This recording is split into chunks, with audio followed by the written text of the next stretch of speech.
Hey, welcome to the show, Total Financial Solutions Safer Money Hour. I'm Arif Halaby along with Jeff Gerard.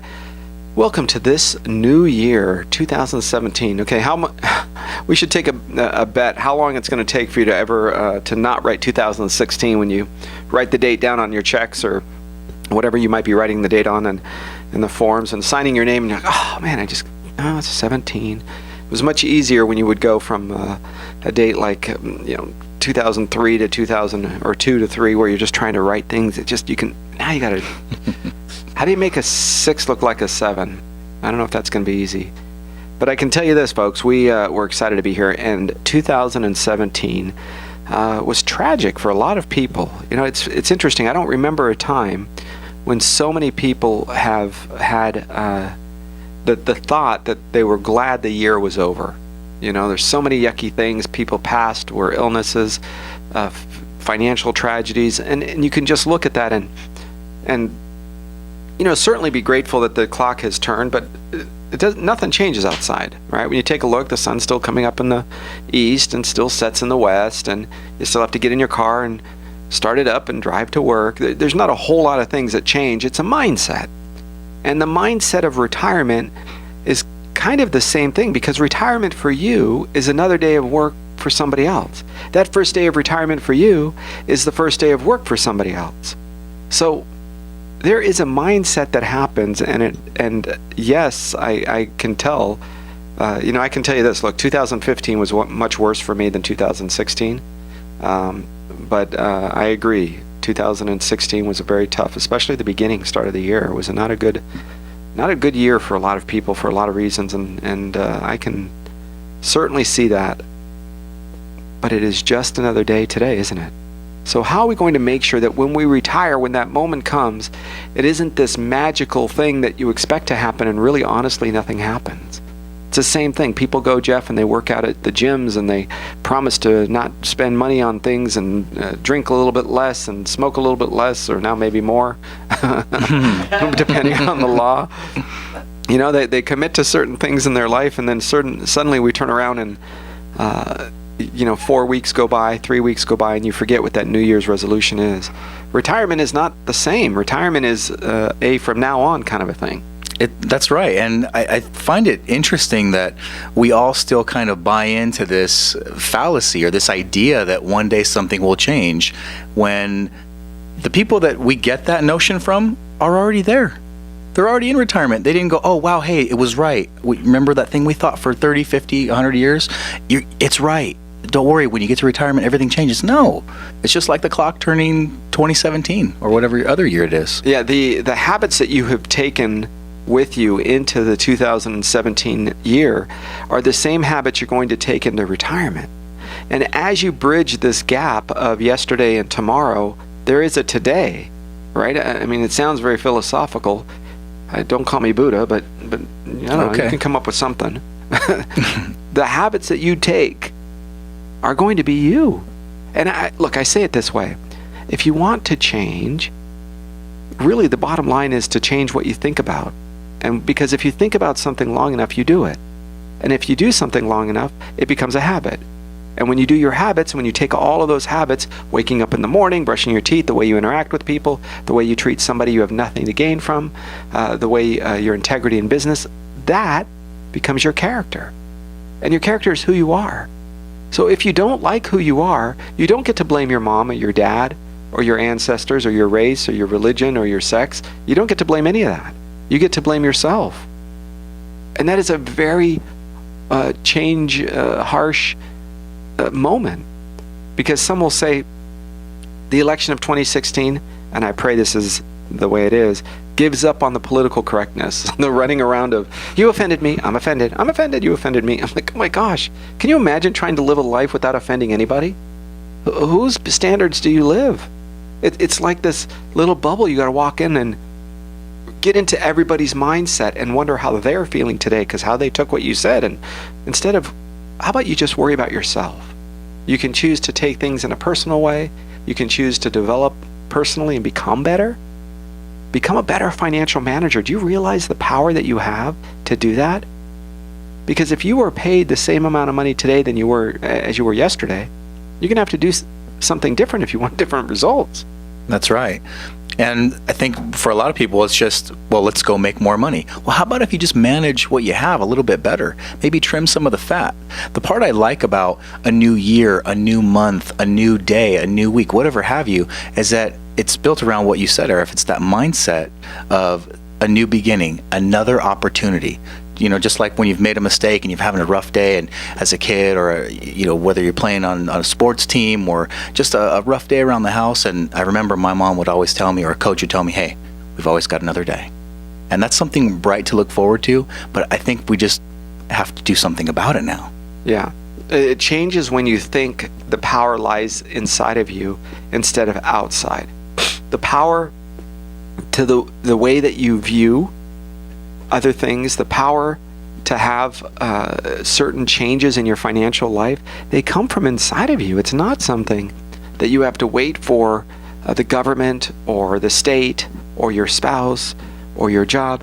You don't want to wait for those things to happen to you, because it's not going to change. Your life really kicks in when you get to take that level of control. And that, I think, is a scary option for people, because then you no longer can walk around as a victim. Right, and I was just going to say that, that's like the double-edged sword. The power being with us is so empowering. It's such a great feeling, but it's also very scary, because if I do it great, hey, that's fantastic. That was all me. But if I mess it up, who can I blame? Yeah, you take the credit and you take the blame. So 2017 is a chance for personal responsibility. You can say the election of President-elect Donald Trump, maybe that is a change. Maybe you can say, this is a moment when I'm going to push for my views, and you're going to jump up and stand in front of the world a little bit clearer, and you're going to take personal responsibility for your actions and stop blaming the economy, the government, the system, the stock market. It doesn't matter anymore. You realize that? Right.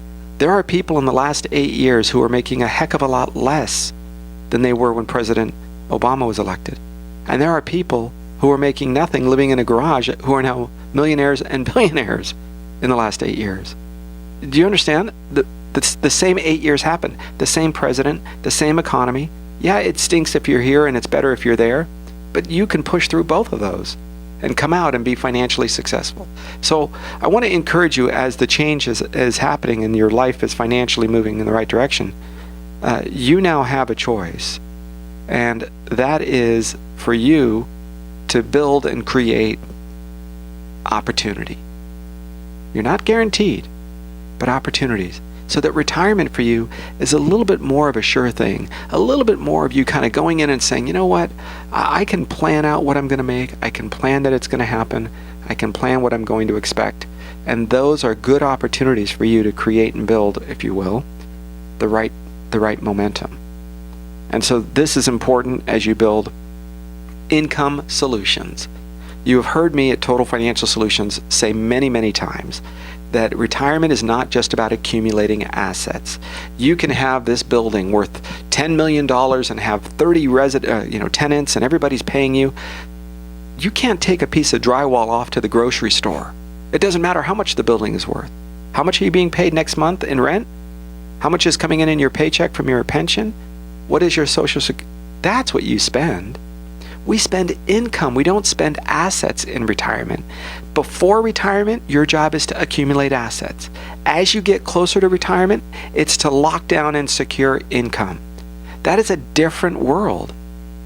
I tell you, look, I will not make you rich. That's not my job. My job is to keep you from being broke.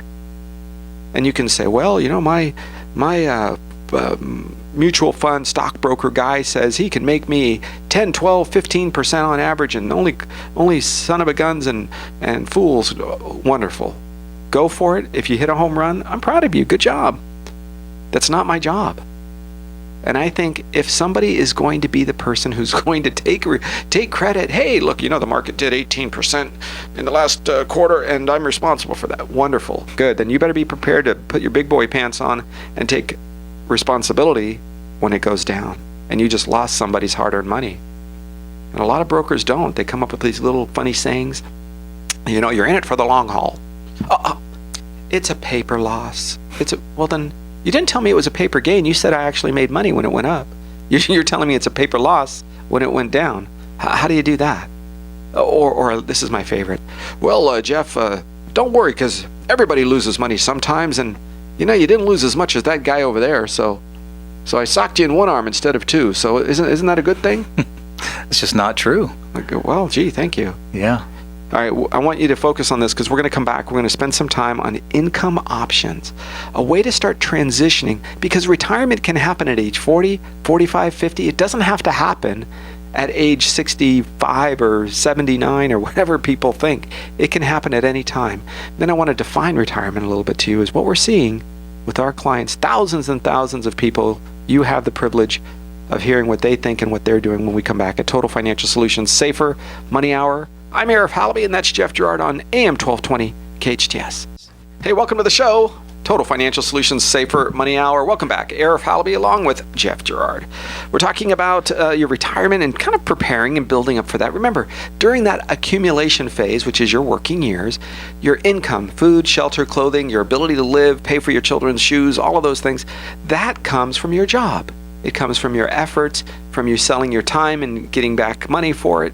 But meanwhile, you should be putting a bit of it aside. You're setting up for your own retirement. By doing that, you are building up something for the future. So now you've accumulated a nest egg, and now you're ready to retire. Again, at 45, 50, it doesn't matter the age. You can retire at any age and actually tap into that money without a fee or a penalty. There are special rules that allow you to do that prior to age 59 and a half. Your broker may not want you to know that, because that means you are going to start taking money out of their accounts. And remember, a lot of the traditional brokers, they get paid for holding your assets. That means they make money as long as they keep your money, not necessarily make you money. Let me repeat that. Your traditional brokers will make money because they keep your money, not necessarily because they have made you money or they're making you money. That's a different objective, right? So be very careful if you're in one of those relationships where you're just paying a fee no matter what, come heck or high water. You're the one that takes all the risk and pays all the fees. And at the end, you're trying to figure out, well, why is it that it goes up but it goes down? It's about the same, and yet I'm not making anything different, So, Jeff, annuities have had a change over the years because that's part of a retirement plan. And a lot of people still think of them as the old way, including some brokers. I've heard them kind of pass on some, I don't want to say misinformation as if they're doing something wrong, but certainly some ignorance to how an annuity can be used for some or part of your retirement account. Well, and I think the big thing to uncover is the misnomer that annuities are so complicated. Well, there are different types and there are multiple components to those different types. But if you think of an annuity as what the definition is, an annuity is a stream of payments. It's just basically you getting money for whether you gave a lump sum to an insurance company or you were putting money in monthly or annually into this bucket with an insurance company, and then there's a point in time in which you stop putting money in and you take it out. That's the simplest way to describe an annuity. So taking a look at how that plays into your retirement is the important part. It's another instrument. It's another tool to have predictable, reliable, stable income for your retirement. Now look, a lot of people out there think, like Arif said, accumulation. That's what everybody talks about. Rate of return, how much money am I making? Squish down my fees, give me more return. Well, that's wonderful, but the actual science of retirement is how much you can take from your retirement accounts that you've built up over your lifetime. So on the front end of it, putting money in, that's great. If you're getting a great rate of return, wonderful. If you're not paying that much in fees, fantastic. Or if you're paying a lot and you're getting a lot, okay, I'm with you. But who is helping you solve the distribution question? How much money can I take out of my account so that it lasts the rest of my life? Well, that's where an insurance company comes in. They have these really smart people called actuaries that they have on staff that know when we're going to die. Can you believe that? It's funny when you take a look at their numbers, it's a little scary. It's one of those science fiction movies that say, if you could find out the date and time of your passing, would you want to know that? And I would, it's funny, a lot of the surveys show Americans, I'm guessing that most people would say, no, I don't want to know. But I think there is a little bit of that curiosity behind door number 2 that you want to pique just a little bit. You want to know, is it going to be sooner rather than later? It is just a little bit for me. Should I work overtime or should I want to take a trip? Or, am I going to retire and live till 110, so I should wait to buy the fancy car till later? Right. Or, who knows? Nobody knows. Well, the great part about annuities is that these instruments are built by insurance companies that know when we're going to die, and if we tell them how old we are and how much money is in our account, they know how to do the calculation to make it last forever. And the great part about it is that, don't forget, this is an insurance company. Now, there are dozens of them out there that do this, that offer different types of annuities, but the insurance company part of it is actually the magic. Because if you think about the word insurance, it's to make you whole, right? It's to make sure that if you have some type of catastrophe or disaster or peril, they make you whole. Well, wouldn't a catastrophe be if you ran out of money? Yeah, no kidding. And the way annuities work is, when they're structured properly, is you can receive an income that goes well beyond your bucket of dollars. Here's what I mean by that. If you deposit money into an account, into an annuity, and you're taking distributions and you have a lifetime income option, that means they're going to pay you. They're going to take the risk. You give up some of your money and they're going to take the risk. They're going to pay you out based on that dollar amount.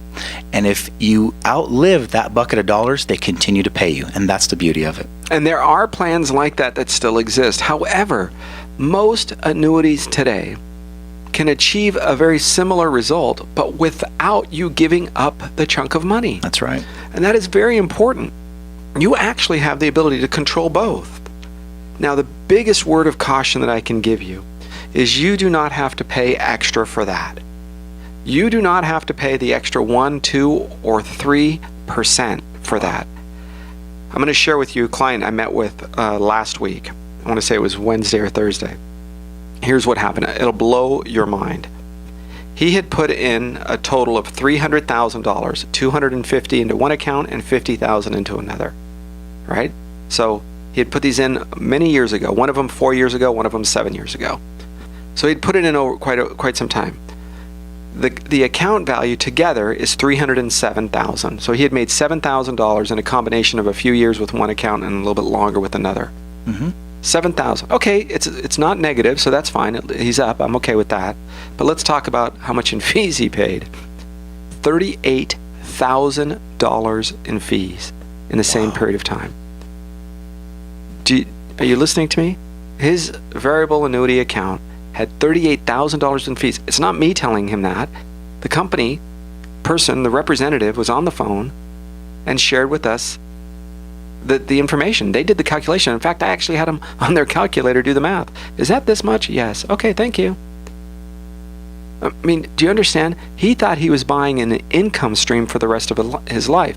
He didn't have to spend that kind of money. Even if he just put it in the bank, he would have made more money than that. So the concept of running out of money is real, but it's also running out of money because you're giving up something and you're paying such substantial fees to the company, in this case, the insurance company. You have to be very careful. Make sure it's right for you. Not everybody is familiar with this. He didn't know he had those kind of fees. He said he was paying $35 a year. Right, because you would ask any person with common sense, who would sign up for that type of program? I make 7, they make 38 on my 300. Nobody would do that. But where is all that? It's in the fine print, isn't it? Yeah, and he said, yeah, here's what I thought I was making. Here's what I thought. Here's what I thought. So be very cautious if you have an account that charges a fee, especially if the broker is charging a fee or the company is charging a fee for something that you don't understand. Like, you should be able to recite it. Maybe not all the details. Of course, it's not your industry, but enough to understand what you're buying. If it's right for you, fantastic. You understand it, you chose it, it's yours, love it.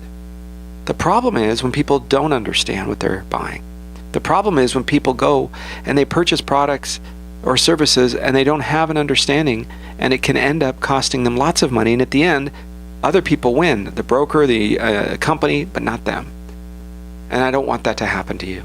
A lot of this is going to be, how do we control our income stream later on? And we're going to use annuities to do that, because annuities can be a good part of some of your retirement income for some of your assets. Not everything. I would never say put everything in one place.